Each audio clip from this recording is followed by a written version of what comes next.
Did you know that in Greek mythology, a god once trapped his own mother on a throne and held all of Olympus hostage? His name was Hephaestus. When he was born, Hera looked at him and felt nothing but disgust. He was small, deformed, not what a queen of the gods wanted as a son, so she threw him off Mount Olympus like he was nothing. He survived the fall, and he never forgot. Years passed. Hephaestus became the greatest craftsman who ever lived. He built the palaces of the gods. He forged weapons no mortal could dream of. And one day, he sent his mother a gift, a golden throne, so beautiful it made the other gods jealous. Hera sat down immediately. The moment she did, invisible chains locked around her. No one could see them. No one could break them. The queen of Olympus was completely trapped. Every god on Olympus begged Hephaestus to come back. He refused. So they sent Dionysus, the god of wine, to get him drunk enough to negotiate. It worked.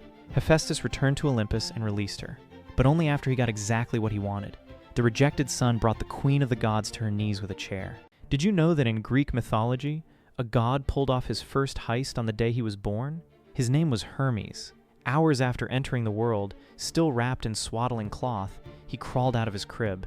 He found a tortoise shell, stretched strings across it, and invented the lyre. Then he put it down, walked across Greece, and stole 50 sacred cattle from Apollo. But here is the genius part. He made every single cow walk backwards, so the hoofprints pointed the wrong direction. No trail, no evidence.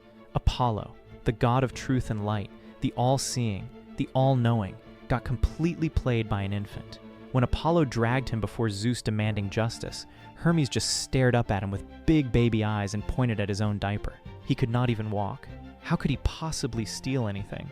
Zeus laughed so hard he could barely breathe. Hermes was never punished. He was never stopped. So Zeus made it official and named him the god of thieves. He did not earn the title. He was just born that way. Did you know that in Greek mythology, one mortal literally captured death, and for a while, nobody on Earth could die? His name was Sisyphus. And yes, he's the boulder guy. But almost nobody knows what he actually did to deserve it. Sisyphus hunted down Thanatos, the god of death himself, clapped him in chains, and locked him away. Soldiers on battlefields took sword after sword and kept standing. The elderly lay in their beds and just couldn't go. The natural order of the world completely broke down. The gods were furious. They freed Thanatos, dragged Sisyphus to the underworld, and thought that was the end of it. But Sisyphus had planned for this. Before he died, he told his wife to skip the funeral rites. No offerings, no rituals, nothing. So when he arrived in the underworld, he walked straight up to Persephone, played the grieving husband, and convinced her to send him back to handle it. Then he just went home and lived for years. By the time the gods finally caught him for good, honestly, the boulder felt earned. Did you know that in Greek mythology, Apollo's bruised ego caused an entire civilization to collapse? Her name was Cassandra, a Trojan princess, and Apollo wanted her badly, so he did what gods do. He offered her a gift, the power of perfect prophecy. See every disaster before it happens, know every truth before it's spoken. She took the gift, then rejected him anyway. Apollo couldn't take the power back, so instead, he twisted it. He cursed her so that every true thing she said would sound like pure madness to anyone who heard it. And then the Trojan War came. Cassandra saw the wooden horse sitting outside the city gates and she screamed. She begged. She told them exactly what was inside and exactly what would happen. They laughed at her. The horse came in, Troy burned, thousands died, and every single thing she predicted came true, exactly as she said it. She wasn't wrong once. She was just cursed to be right in a world that would never listen, all because a god couldn't handle rejection.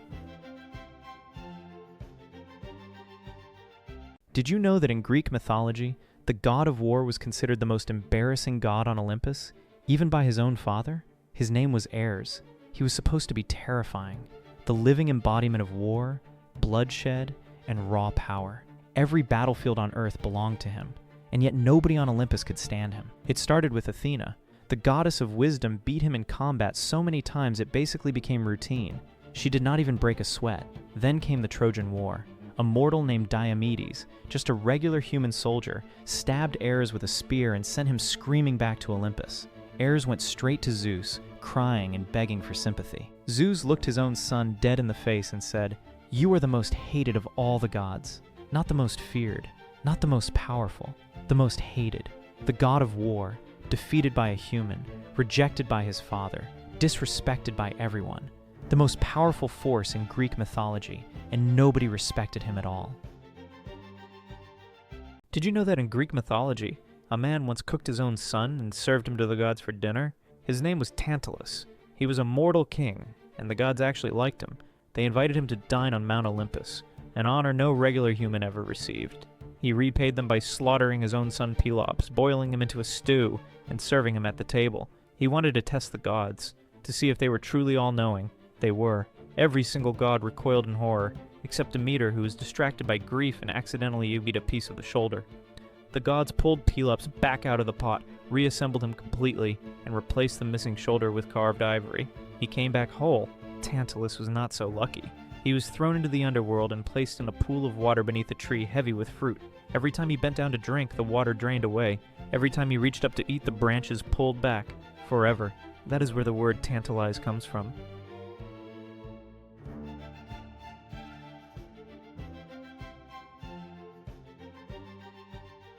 Did you know that in Greek mythology, the goddess of love was born from a body part floating in the ocean? Her name was Aphrodite, and her story starts with the most violent moment in all of creation.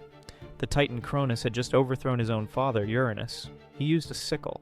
The severed remains fell into the sea, and then something impossible happened. Sea foam began to gather around them. It churned and swelled and glowed, and rising up from that foam, fully grown and breathtakingly beautiful, was Aphrodite. She drifted to shore on a wave like she had always been there. No one made her, no one planned her. She just appeared. And here's the part that should genuinely disturb you. The goddess of love, desire, and beauty was born from the single most brutal act the universe had ever seen. The gods of Olympus could control storms, the seas, and death itself, but none of them could ever fully control her. And maybe that is exactly why.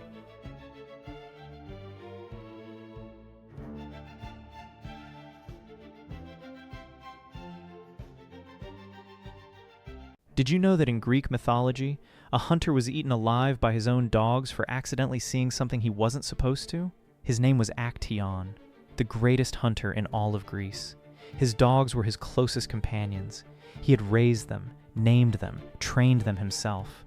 One afternoon, deep in the forest, he stumbled into a hidden grotto. And there, bathing in a pool of clear water, was Artemis, goddess of the hunt. He didn't sneak in. He didn't stare. He just looked. That was enough. Artemis was furious. She raised her hand, and in an instant, Actaeon's body began to change. His neck stretched. His legs buckled.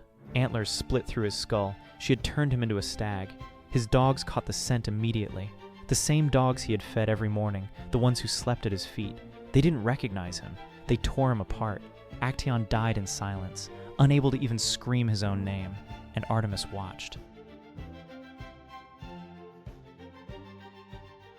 Did you know that in Greek mythology, two gods fought over naming rights to a city, and the loser flooded the entire region out of spite? The city was Athens, and the gods wanted it badly. Poseidon went first. He raised his trident and drove it straight into the rock of the Acropolis. Water burst from the stone. The crowd gasped. It was one of the most powerful things anyone had ever seen. Then Athena knelt down and pressed her hand to the earth. A single olive tree pushed up from the ground. That was it. The gods of Olympus voted. They chose the tree. Olive oil meant food, light, medicine, and trade. The saltwater spring was useless. Poseidon lost, in front of everyone. He did not take it well. He flooded the plains surrounding the city. Entire villages swallowed by water. Crops destroyed. Lives ruined. All because he was embarrassed. And he never forgave Athens. For centuries, the sea god nursed that grudge against the city that rejected him. Athens was born with an enemy it never asked for. Did you know that in Greek mythology, a man was blinded by a goddess just for answering a question honestly? His name was Tiresias. It started with two snakes. He struck them with a staff, and the gods transformed him into a woman. He lived that way for 7 years before he found the same snakes, struck them again, and turned back into a man. That should have been the strangest thing that ever happened to him. It wasn't. One day, Zeus and Hera got into an argument, the kind of argument that makes the whole sky go quiet. They were fighting about who enjoys love more, men or women, and they decided to ask Tiresias, because he was the only person alive who actually knew both sides. He told them the truth. Hera didn't like the answer. She blinded him on the spot. Zeus couldn't undo it. divine rules. But he felt bad enough to give Tiresias the gift of prophecy and 7 full lifetimes to use it. Tiresias did everything right. He answered honestly. He played no games. And he still got destroyed by a marriage that was falling apart long before he walked into the room.